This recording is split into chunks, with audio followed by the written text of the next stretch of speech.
Welcome to another edition of the CS Podcast presented by the NFL Draft Bible and NUCSports.com. Be sure to check out this podcast as well as all the other work that's published there each and every day at NUCSports.com. Once again, I'm your guys' host, Chris Shanafelt, and on today's show, we'll be focusing on the Baltimore Ravens. Last season, this team went 10-6 and fell to the New England Patriots in a nail-biter in the divisional round of the playoffs. There was a lot of bright spots to this team last year, though. I mean, you had the emergence of running back Justin Forsett, who was a journeyman, really just a return specialist his entire career up until last season, where he ran for over 1,200 yards and 8 touchdowns. Of course, they needed somebody to step up at that running back position after cutting Ray Rice, and the Ravens seem to think Forsett is that guy as they re-signed the 29-year-old running back to a 3-year deal this offseason. Well-deserved. I'll be joined by Turron Davenport, who covers the Ravens for the Baltimore Times. We'll talk about exactly how different this offense might look under offensive coordinator Marc Trestman. Should we expect more or less out of Forsett? Can he keep that production coming, or will he turn out to be a one-hit wonder? We'll also get Turron's thoughts on the Ravens 2015 draft class. Did they reach for wide receiver Breshad Perriman by taking him 26 overall in the first round? We'll also get his thoughts on some of the other rookies who may be turning some heads in OTAs. I'll also be joined by Baltimore Ravens second-year wide receiver Jeremy Butler. This is the guy that I was able to interview as he was getting ready for the 2014 NFL Draft last year out of the University of Tennessee Martin. Sounds as if the coaching staff has really been liking what they've been seeing out of him so far. Unfortunately, after making some noise in training camp and preseason last year, Butler was placed on season-ending IR with a shoulder injury, but he's back to 100% now and is certainly looking to have an impact on this team in 2015. Anyways, before we get to these interviews, be sure to follow me on Twitter at Chris Shanafelt, and be sure to check out this podcast as well as some of my other work at NUCSports.com, YouTube.com/ChristianRE722, and ChristianShanafelt.wordpress.com. Now, here's my interview with Turron Davenport of the Baltimore Times. You guys are listening to the CS Podcast presented by the NFL Draft Bible and NUCSports.com. I'm your host, Chris Shanafelt, and I'm now joined by Turron Davenport. He covers the Baltimore Ravens for the Baltimore Times. He's also an NFL draft analyst for FootballGamePlan.com. Turron, thanks for taking some time today. Looking at the Ravens last season, they went 10-6 and fell short to the New England Patriots in a nail-biter 35-31 in the divisional round of the playoffs. And after going out and saying that he had no interest in taking a head coaching gig, the Denver Broncos job opened up, and offensive coordinator Gary Kubiak went on to take it, saying that it was his dream job. Now former Bears head coach Marc Trestman, who in the past has been known as the quarterback whisperer and the offensive guru, he's now the team's new offensive coordinator. How different should we expect this offense to look under Marc Trestman this year? Well, Chris, the offense isn't going to look that much different. Trestman has made numerous attempts to make it vocal about how he's going to keep the system very similar. They're going to pass a little bit more. That's something that will definitely happen. You'll see some more throws to the backs out of the backfield. As you know, Matt Forte last year, he had 100 catches with the Bears and in Trestman's offense. So you'll see more passes to Justin Forsett. Buck Allen, I think, is a really great pick, and I think he's going to help out also. Always some terminology differences, but for the most part, that offense is going to be pretty much the same. Okay, and I know that Joe Flacco and Steve Smith, they recently weighed in on the offense and said that, you know, it's a little different, but it's not like they're starting over. And speaking of Steve Smith, last year was his first not being a Carolina Panther, and he reeled in 79 receptions for over 1,000 yards and 6 touchdowns for the Baltimore Ravens last year. He's entering his 15th season in the NFL. I mean, is he showing any signs that this may be his last season? I mean, how much more do you think he has left in the tank? Physically, he has plenty left in the tank. Mentally, I don't think that he has much left in the tank. He's one of those guys that really places an importance on family. He spoke about that last week, just saying that, you know, he has no interest in playing until he's 40, like Jerry Rice. And he has a lot of things off the field that he has going. The Steve Smith Family Foundation and just his son, you know, both of his sons, actually, you know, Deuce and his other son. I forget his other son's name, but, you know, he's really devoted to being an excellent father to them. And I would say this year, maybe next year, will be his last year. It's a 3-year deal. He's in the second year of it. So I would give him 2 more years max. Okay, and now looking at the Ravens, it doesn't look like they did too much in free agency. I know that they lost Torrey Smith to the Niners. They lost Owen Daniels to the Broncos. They did recently sign defensive back Kyle Arrington, formerly of the New England Patriots, and they were able to re-sign running back Justin Forsett, who I for sure thought was going elsewhere. Of course, Forsett had a career year last year, running for over 1,200 yards and 8 touchdowns. He was voted to the Pro Bowl. And now bringing in this Marc Trestman offense, it looks as if he'll be using their running backs more out of the backfield, for the passing game. Should Ravens fans expect the same type of production out of him this season, or no, he's just a one-hit wonder? I think Forsett is going to give you even more production, to be honest with you. That offensive line is fully back intact. I mean, you have the best guard tandem in the NFL on Kelechi Assembly and Marshall Yonder. You got Rick Wagner will be back at right tackle. Obviously, Eugene Monroe as well, and Jeremy Zuta. So everything is back in order for that offensive line. So, I mean, there's no reason to expect any fall off. Justin Forsett last year led the league in rushes of over 20 yards, your explosive runs. The guy didn't do it all on his own, but he did a good amount of it on his own. And when he gets to that second level in that zone blocking scheme, he's able to make somebody miss or show the acceleration to run by DB. So I think that everything's going to be good for Justin Forsett. You might see a slight reduction in carries because I know they really like Buck Allen so far, and obviously Taliaferro is coming back, the guy they drafted last year from Coastal Carolina. So I think they'll be in good shape. You'll see a little more receptions. Count on that from Justin Forsett. That's one thing you can count on for sure. Forsett said that he's getting ready to have a pretty good year on the receiving side of things, and even in watching them in OTAs and minicamp, which I'm on my way to now, he's been catching the ball a lot more out of the backfield. Okay, sounds good. So now looking at some of the young talent this team has added through the draft, Turron. I mean, they took wide receiver Breshad Perriman with the 26th overall pick in the first round. This is a guy that I've seen some draft experts had going in the second or third round, maybe even in the fourth round, until he ran that 4.26 40 at the UCF Pro Day. Now the Ravens front office, obviously they have a great reputation when it comes to drafting talent. And after losing Torrey Smith in free agency, it was a position that they had to focus on at some point. But do you believe that they may have reached for Perriman by taking him in the first round?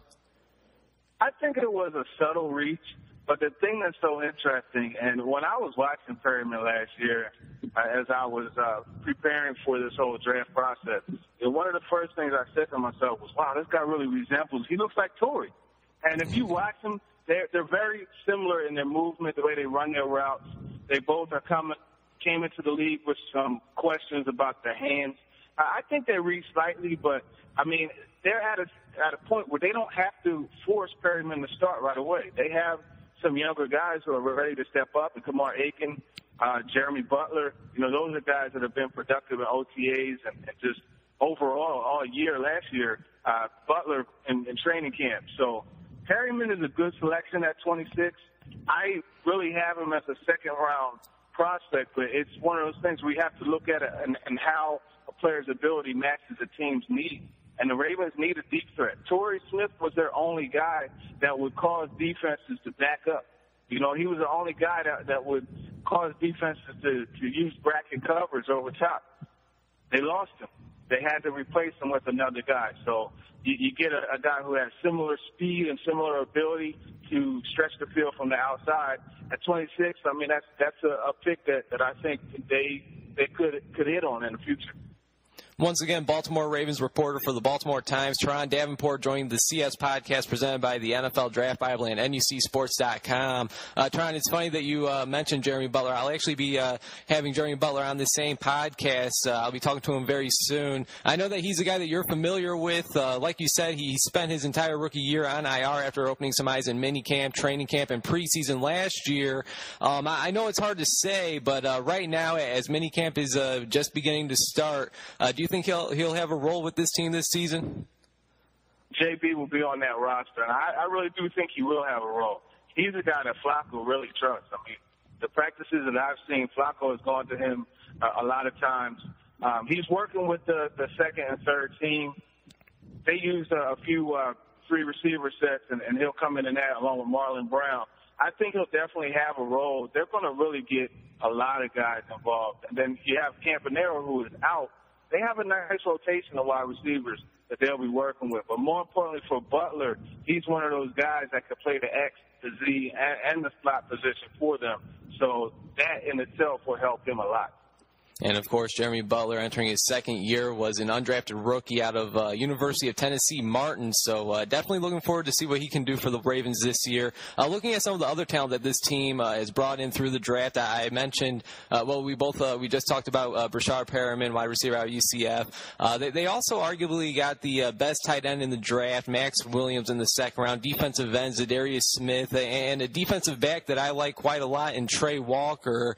Overall, how do you feel about the Ravens' 2015 NFL draft class, and how many of these guys do you think can have an impact on the team in year one?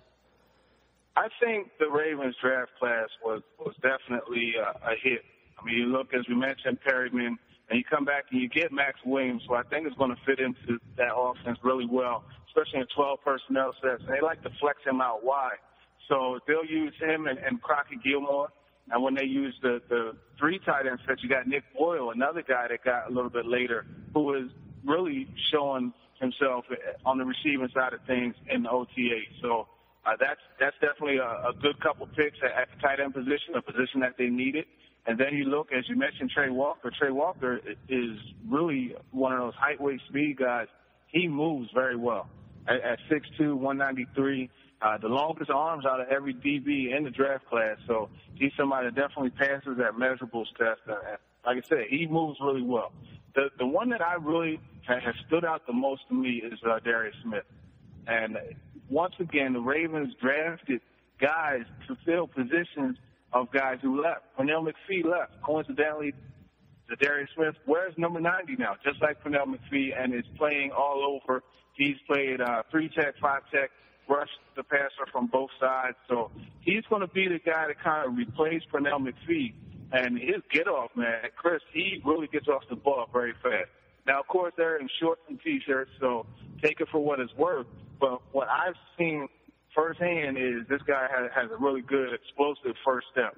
Carl Davis is another one out of Iowa, that third-round pick. I mean, this guy could play all three positions also. Obviously, they lost Loti Nada. Get a big body like him to put in there. So they did really well in this draft, to be honest with you. And then, not to mention, they got a couple undrafted free agents in DeAndre Carter, who has really impressed also. Steve Smith has said that he's going to be the rookie free agent that makes the roster. And Cam Worthy has played well also. So that draft class, the talent that they brought into that building is very impressive, and I think it fills some holes that were left in guys when they left via free agents. And no surprise to hear that. It seems like the Ravens, the Ravens front office, I mean, they always do a great job at, bringing in a very solid, a really nice rookie class. Year after year, they always do it. They're always one of the top organizations. So no surprise to hear that. Now, I couldn't help but notice when you mentioned the tight ends, it's a very young group of tight ends that you mentioned. I mean, last year they drafted Crockett Gilmore. This year, Max Williams and Nick Boyle. Do you have an update on Dennis Pitta? Yes. Dennis Pitta, he's moving around really well. Before practice, he goes through the drills, running the routes with the cones and things like that. He's taking part in some of the individual drills, but once they get the team 7-on-7 and all that, he's not practicing. It's really a crapshoot. It's going to really be about Pitta's ability to come back and be comfortable coming back. The Ravens aren't rushing him, and they're prepared to move on if they have to. But the Ravens are one of those teams that, they're player first. So they're going to make sure that decision is going to be up to Dennis Pitta and his doctors.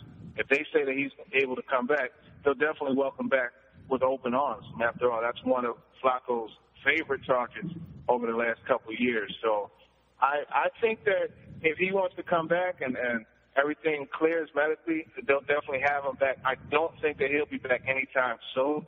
He's one of those guys that I think they'll put on that IR with a later designated return. But definitely not to start training camp at the season. And of course, he suffered that hip injury last year. And like you said, I mean, they have some nice depth at tight end right now with those three young guys. So moving on to the defensive side of the ball, Turron, I mean, tell us about second-year linebacker C.J. Mosley. I mean, how good can this guy be? And do you think he'll always be compared to Ray Lewis? He's going to always have that comparison just because of the position. But frankly, he's not Ray Lewis. We know that. As far as how good can he be, he could be one of the best in the league. And that's just because of his speed, but most importantly, his anticipation. He's able to see plays develop before they do. And if you watch Ravens games, most of the time he's the first one to the ball because he knows where the play is going. And that's a result, like I said, anticipation, but film study. And it's no secret that the Ravens are a team who they have linebackers that take part in film study and really excel in it. There's a lineup, from Ray Lewis to C.J. Mosley. So that's something that I think will really continue to help him as a second-year player. He has been injured. He has the soft cast on his wrist now, and that's something that they'll hope will be in order once training camp starts. But Mosley is a complete package, and you look at what he did last year. I think it was 3 sacks, a couple of interceptions. I mean, the guy definitely is somebody that's going to be the anchor of that linebacking core and for years to come. Absolutely. And, of course, he made the Pro Bowl his first year. It was just so fun to watch on that Baltimore Ravens defense. It looked like they didn't miss a step there at linebacker. But like you said, he's no Ray Lewis as of yet. So we'll definitely see. But definitely a fun, young linebacker to watch there on that Ravens defense. Now, I believe it was the first day of the new league year. The Ravens traded Haloti Ngata to the Detroit Lions. Who's expected to fill that role on the defensive line? Yeah, that's a good question. They were able to bump Ngata to 3-tech once Brandon Williams became the starter. And he, along with Timmy Jernigan, are going to fill that role. Jernigan, as you know, out of Florida State last year, that's a guy that he could play. He's very physical. He's fast off the ball. He could get at the passer when he needs to. He's going to be the primary one, just position for position. But you combine that with Brandon Williams, this will be his third year. And Brandon Williams is a guy who last year he didn't have the high sack numbers, but you try running the ball in those interior gaps, and he's going to be involved in some way. I mean, he's a classic two-gapper. He's somebody that will definitely help. So those two, and then obviously you have Chris Candy coming back, and as I mentioned, Carl Davis. Carl Davis is, like I said, playing up and down the line of scrimmage. He plays all 3 positions in that 3-4 defense. So they'll mix him in also. So it's going to be a committee, but primarily you're looking at Brandon Williams and Timmy Jernigan. All right, sounds good. Some may be familiar with Timmy Jernigan, the Ravens' second-round pick last year, like you said, out of Florida State. But Brandon Williams, it sounds like he'll be trying to make people take some notice about who exactly he is this year, as he's kind of unknown around the NFL, at least with most fans. Once again, Turron Davenport of the Baltimore Times joining the show. And Turron, just a couple more questions for you. I appreciate your time. Now, rookie minicamp and OTAs have come and gone, and later on this afternoon, we have the first mandatory minicamp session. From what you've seen, I mean, how's the team looking, and is there anybody that has surprised you at all? I mean, any late-round picks, any undrafted rookies turning heads out there? I know you mentioned wide receiver out of Sacramento State, undrafted DeAndre Carter. Yeah, Cam Worthy looks pretty good, but I think, now, as I said, I mean, shorts and T-shirts, so right. You can't put too much stock in what you're watching. But I really have been impressed with how well Nick Boyle has caught the football. He is a natural catcher, and he moves pretty well for a guy that's 6'4", 270 pounds. And I think really once the pass going, you're really going to see him because he's one of those guys that's known more for being a blocker and just being involved in the run game. But I think the Ravens have gotten a pleasant surprise in OTAs and this passing camp from Nick Boyle for sure. And I believe he was 6th-round pick out of Delaware, so that sounds good. And like you said, I mean, I personally know him as a blocker, and to hear that he's making noise in the receiving game, that's definitely interesting to hear right there. Now, final question, Turron. This team, like I mentioned, opening this segment, this team went 10-6 last year. At one point, it looked like they were going to advance to the AFC Championship game, but they fell short to the Patriots, 35-31 in the divisional round of the playoffs. What are your expectations for the 2015 Baltimore Ravens? I know it's hard to say, but if you had to give it a prediction, I mean, what would it be? Well, given their coaching stance and in addition to that, the strength of the roster, I mean, I definitely would expect them to make a deep run in the playoffs. That's for sure. And I would say challenge for the division as they do every year. You look at the Bengals, they've gotten better, and some of the defensive guys they got. The Browns are the Browns, and the Steelers, you had some guys that aren't on the team anymore because so we'll see how that division falls out, but I think they should be the early favorite to win the AFC North and definitely make noise in the playoffs. And, of course, on paper, I mean, they're certainly looking like one of the top teams in the AFC. That's all I have for you, Turron. I really do appreciate your time. Before I let you go, can you tell us where we can find your work? Yeah, definitely. I'm on Twitter at @TDavenport_NFL, and you can find me at footballgameplan.com. You could also find my Ravens work at BaltimoreTimesOnline.com. So check all those spots out, and I love to talk shop, man. I appreciate you having me on. Hey, sounds great. Thanks again, Turron. Keep up the great work, and we'll have to do this again down the line, all right? All right, no doubt. Thanks a lot. Hey, take care. All right, you too. Some great insight from Turron Davenport. Be sure to give him a follow on Twitter at @TDavenport_NFL and check out his work at BaltimoreTimes-online.com and FootballGamePlan.com. It sounds as if we shouldn't expect too much change to this offense under Trestman. And as I said at the end of the conversation with Turron, the Ravens certainly have a ton of talent on the roster. After losing Torrey Smith to the Niners in free agency, they draft wide receiver Breshad Perriman to kind of replace him. And Turron said that they may have reached just a little for Perriman. He had a second-round grade on the wide receiver, but it sounds as if they had to address the position at some point in the draft, and you got to wonder if any of these young guys are going to step up in the next year or two to become a number one or number two wide receiver to play opposite of Perriman once Steve Smith Sr. retires. Turron stated that Smith does not want to play up until his 40s, and he wouldn't be too surprised if this is his last year in the league or when his contract is up with the Ravens after next season. Who knows? Maybe my next guest will be Steve Smith's successor there in Baltimore. Here's my interview with Baltimore Ravens second-year wide receiver Jeremy Butler.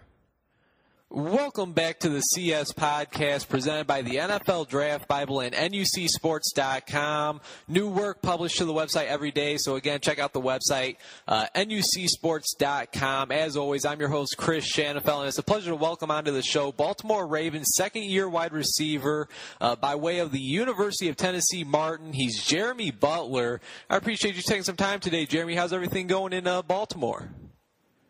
It's going good. Appreciate that for having me on.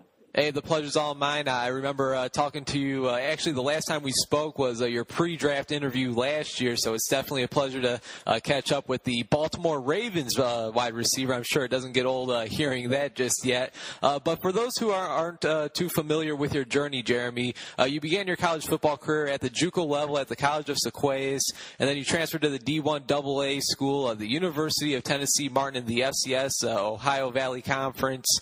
And then you had a monster senior year. You reeled in 90 receptions for over 1,200 yards and 10 touchdowns. You really solidified yourself as one of the top small school wide receivers in last year's 2014 NFL Draft. You then had the opportunity to play in the Medal of Honor Bowl. You went on to open up a lot of eyes at the Vanderbilt Pro Day. Fast forwarding to draft weekend, you didn't hear your name called, but eventually you received a phone call from the Baltimore Ravens in which you ultimately signed as an undrafted free agent. Can you just take us through the process of becoming a Raven? I mean, were they a team that showed interest in you throughout the entire process? Were there any other teams interested in you? And ultimately, how did you become a Baltimore Raven? Throughout the whole process, I took a visit to the Green Bay Packers and I think the Ravens. I actually met with them. It was the first time I had met with in person at my school as far as the pre-draft process, or like I said, evaluation process. So I met with him like going into that spring of my senior year, and we had talking. So I said that was so that was probably everything. So they definitely had interest for a long time. He was the first team to kind of show interest, and then throughout that process, I got real close with the Packers. They was talking to me and communicating real heavy. And the Dolphins, Steelers, and the Cardinals, they all called me. Actually doing the draft and was talking to me about as far as decisions and like the planning process, about what might go down. And then, like I said, ultimately, my name didn't get called, but I kind of knew it. And I kind of had it in my mind, like Baltimore Ravens, like it was that fit for me. I said, even though the Packers, like I think they offered me a bigger a free agent deal. I actually like signing bonus, but for me, it wasn't about the money. It was most about the best situation, the best opportunity for myself and my career. And of course, you're still a Baltimore Ravens, so it looks like you made the right decision. Talk about last season, though. I mean, you opened up some eyes in training camp and made some plays in preseason, but unfortunately, a shoulder injury forced the Ravens to place you on their season-ending IR once the final cuts came around, and so you spent the entire last year on the IR. I mean, how exactly would you describe your rookie year in the NFL, having to sit out the entire regular season? Like I say it all the time, is a blessing in disguise. I say it.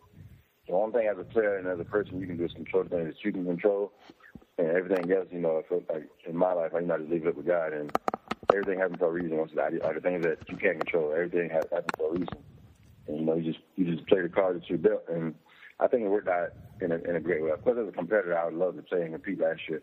Like I said, but in the same sense, like I said, learning and like getting a chance to develop and get even better, and actually get it's kind of like I say, I kind of make a joke about like trying to ride the bike with training wheels into the NFL as far as that year. I getting to be in the meetings, kind of seeing how everything go and seeing like learning and growing as a pro and as a person, and kind of like seeing how game plans get developed, seeing how I got to sick everybody, like seeing how to be a pro, without that pressure actually performing yet. So like I said, kind of like ease into the process. Like I said, it definitely helped me mentally and physically. Like I said, I'm a whole new player, I feel like, in my eyes. And I definitely feel like I got better mentally from it. And that's, like I say, mentally is the biggest game, you can make in today's game as far as I feel. Right on. I like it. It's kind of like riding a bike on training wheels. I definitely like that comparison. Now, although you weren't able to participate in any of the practices last year once you were placed on the IR, you were still able to be around the facility and be in the meeting rooms. What were some of the things you were able to take away from, of course, Steve Smith, Torrey Smith last year, just being in their presence?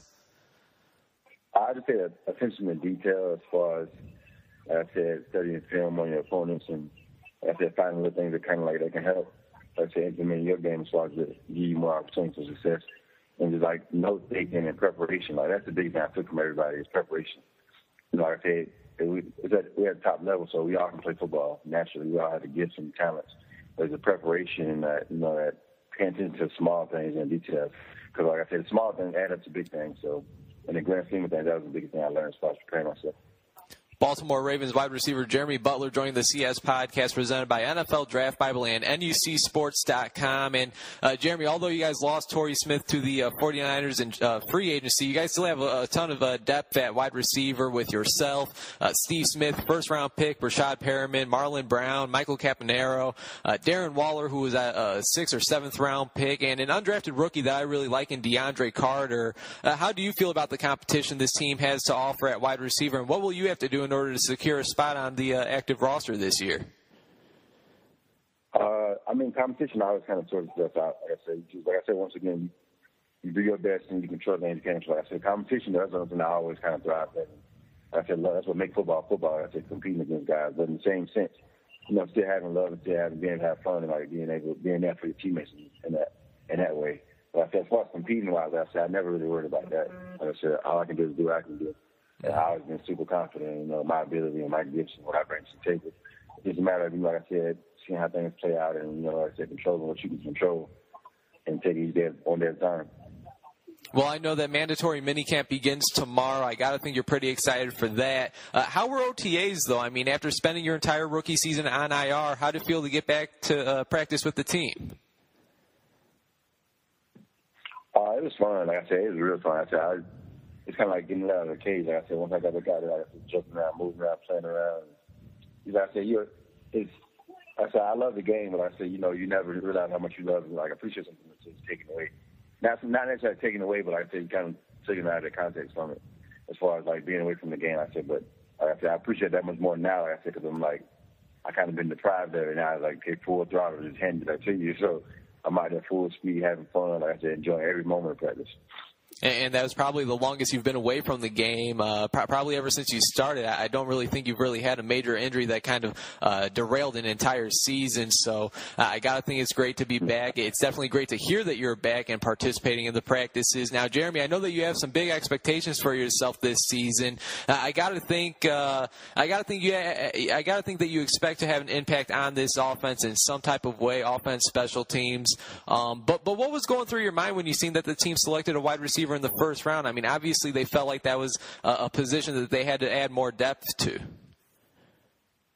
I mean, like I said, I'm as far as being in the game myself, like I said, as a player and a competitor, like I think a lot of times fans forget, like I said, we also are fans of the game. So, I mean, like I said, just understanding football and loving football in general, like I said, I understood, like, as far as the move, like I said, you need speed. You need speed on the outside, like in today's game. And like I said, losing Torrey, that definitely took, like, a lot of speed away from my room. And even Jacoby, like I said, adding that back, like I said, with Breshad, I think he bring that element to the room that take the top off the defensive ability. So it definitely makes sense, and I understand that.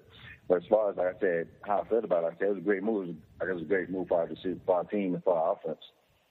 Jeremy Butler, second-year wide receiver for the Baltimore Ravens, joining the show. And, Jeremy, every time I read an article about you, there's always quotes from head coach John Harbaugh. And in those quotes, he always seems to speak pretty highly of you. What's your relationship like with Coach Harbaugh?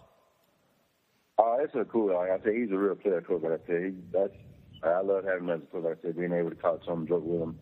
Like I said, he come up to you. Like I said, the one thing that really stands out about him to me is that not in just my case, like I said, he actually has, like, a working relationship with each one of his players, not someone in a sense as just the head coach, the main guys, and keep moving. Like I said, he actually has a relationship with every guy, down from Joe Flacco all the way to the guys that, most of the guys probably don't know. Like I said, he speaks and has a relationship with everybody where he kind of, like, talk to you, have fun, joke with you all throughout practice. So like I said, I definitely love having him as a coach, and I appreciate that relationship. And it definitely seems like a great team coach. Like you said, he focuses on all 53 men on the roster, even the practice squad guys. Definitely seems like a great coach, and there's no doubt that he's one of the top head coaches in the NFL. My next question for you, just a couple more, and then I'll let you go, Jeremy. As always, your time is really appreciated. Any personal or team expectations for this season? I mean, anything you'd like to share for us? I mean, what should we expect from number 17 in the Baltimore Ravens in 2015? As a team, I think, like I said, definitely the goal is always the championship and the Super Bowl. But I said, the thing is, I think just, getting better, meshing as a team and growing each day, one game at a time. Like I said, you can't go 16-0 without going 1-0 first. So like I said, I think that's just our main approach this year. I think we have a great season this year. We got a great team, and I think we got some great working parts. And I said, Trestman, I think our offense, actually has an opportunity to be better. And I said, that's saying a lot considering what we did last year on the offensive side of the ball. I said, for me, like I said, just bringing in my ability, like I said, and adding it to the equation and contributing what I can, like I said, being the best player I can be.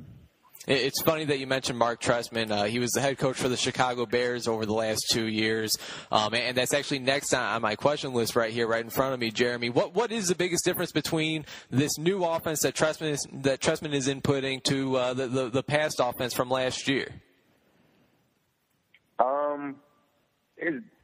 Like I said, it's kind of different. It's hard to explain because, like I said, in small parts it's similar, in small parts it's different. Like I said, but I don't want to give away our offensive scheme. Like I said, we definitely got some great things, and like I said, teams that we definitely gonna bring to the team this year. Hey, sounds great. Well, Jeremy, that's all I have for you, man. Thank you for taking some time today. It was definitely great catching up with you. We'll have to do this again, and I'm really looking forward to watching you have a healthy and successful year 2 in the NFL. Appreciate that, man. There he goes, Jeremy Butler entering his second year in the National Football League with the Baltimore Ravens. Spent all of last season on IR after having an excellent showing in minicamp, training camp, and preseason. But it sounds as if he expects to be on the active roster this year, and even Turron Davenport expects the same. Of course, Butler knows that there's a ton of competition at that wide receiver spot, though, and he's definitely going to have to earn that spot. Wishing Jeremy Butler all the best. Anyways, that'll do it for this episode of the CS Podcast. Special thanks to Turron Davenport from the Baltimore Times and Ravens wide receiver Jeremy Butler for joining the program. Go ahead and follow them on Twitter at @TDavenport_NFL and at @Butler_J. While you're at it, go ahead and follow me on Twitter as well at Chris Shanafelt. Be sure to follow at NFL Draft Bible and at NUC Football as well. As always, this show is presented by NFL Draft Bible and NUC Sports. Check out the NUC Sports magazine at NUCSports.com. New content every day. Anyways, hope you all enjoyed this show, and until next time, take care.